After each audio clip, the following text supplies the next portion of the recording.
Semangat pagi.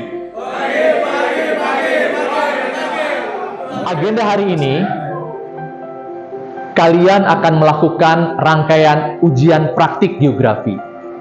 Ada dua jenis. Yang pertama, ujian praktik personal, individual. Yang kedua, ujian praktik kelompok. Nah, hari ini, pekerjaan yang harus kalian lakukan adalah melanjutkan ujian praktik individual. Kalau pertemuan sebelumnya, kalian menuliskan visi personal tentang diri kalian, mulai dari target jangka pendek agar kalian bisa lulus dari SMA dengan kualitas premium. Kemudian target jangka pendek kedua, diterima di perguruan tinggi yang kalian idamkan. Target jangka menengahnya, kalian bisa lulus terbaik atau lulus optimal dari perguruan tinggi tersebut dan berkarir di bidang apa. Dan target jangka panjang, mungkin kalian sudah punya gambaran rentang usia berapa kalian akan menikah, merajut rumah tangga. Ya. Itu visi personal. Tetapi visi kalian tidak boleh berhenti di visi personal saja. Harus melebar. Cita-cita kalian harus bisa menjebol rumah kalian, dinding tembok rumah kalian. Saya ingin memberikan ilustrasi begini.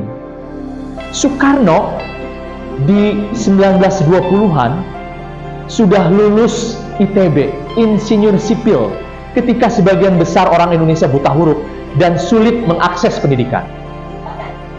Dan di hadapan Soekarno muda yang baru lulus dari ITB tersebut, ada dua jalan, dua pilihan.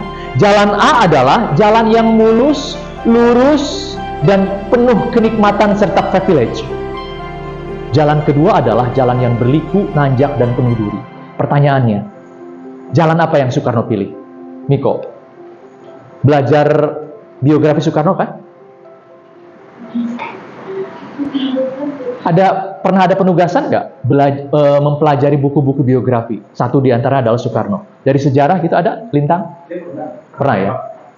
Jadi, ketika Soekarno lulus dari ITB ada dua pilihan jalan. Saya ulang ya, pilihan A adalah jalan yang lurus, mulus, dan penuh kenikmatan, penuh privilege.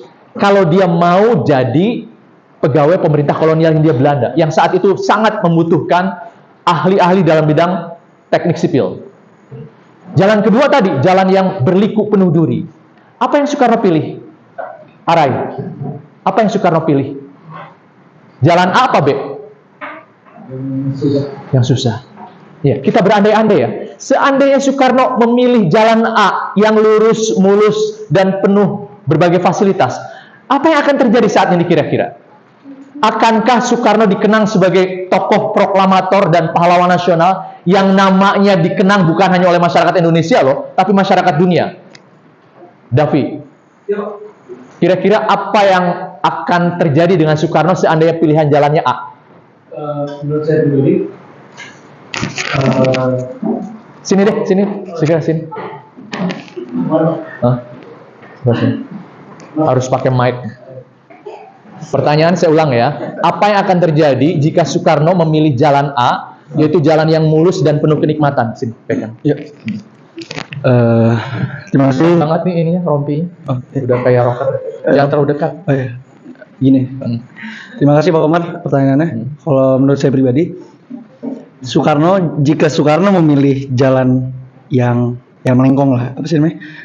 Yang lurus dulu. Pertanyaannya, yang lurus. apa yang terjadi jika Soekarno memilih jalan yang lurus? Jika Soekarno memilih jalan yang lurus, dia tidak akan dikenal oleh kita. Kalau menurut saya pribadi, karena kita tidak tahu perjuangan dia. Kalau menurut saya. Tapi jika dia dikenal sekarang karena dia lewat jalan yang Berliku. Yang Berliku kan? berliku. Iya, jadi kalau menurut saya gitu, Pak. Oke, terima kasih, keren banget ya. Iya. Kayaknya akan menjadi Soekarno abad ke-21 ya. Oke, God bless you. Terima kasih. Iya, terima kasih, Pak. Terima kasih, Davi. Itu ya. Jadi, saya ulang ya. Seandainya Soekarno milih jalan A, mungkin Soekarno hanya dikenang sebagai pengkhianat bangsa, ya kan? Yang memilih menjadi kolaborator pemerintah kolonial Belanda. Mungkin hidupnya secara pribadi dan keluarga nyaman. Mungkin punya rumah juga di Eropa dan sebagainya. Dengan gaji yang premium ya, dengan sangat besar. Tapi apa yang dilakukan Soekarno? Dia memilih jalan B, jalan yang penuh tantangan dan penderitaan. 2 kali dia dipenjara di Bandung. Saya pernah ke penjara yang pertama, Bancai, sekarang sudah jadi pasar, tapi masih ada kamar tempat Soekarno dipenjara dulu. Dan penjara yang kedua adalah Sukamiskin. Ya, sekarang kamar itu, kamar 01, masih dikosongkan. Tidak boleh dihuni oleh narapidana lain. Dan Sukamiskin adalah penjara yang spesial. Kenapa? Satu-satunya penjara di Indonesia yang satu kamar 1 orang. Dan di situ hadir para selebritis tuh, tokoh-tokoh tingkat daerah bahkan tingkat nasional, para gubernur, para birokrat, bekas bekas ketua DPR dan sebagainya. Jadi, saya ulang kembali ya, setelah kalian menuliskan visi personal, kalian harus berlanjut pada visi kebangsaan. Syukur-syukur nanti visi dunia.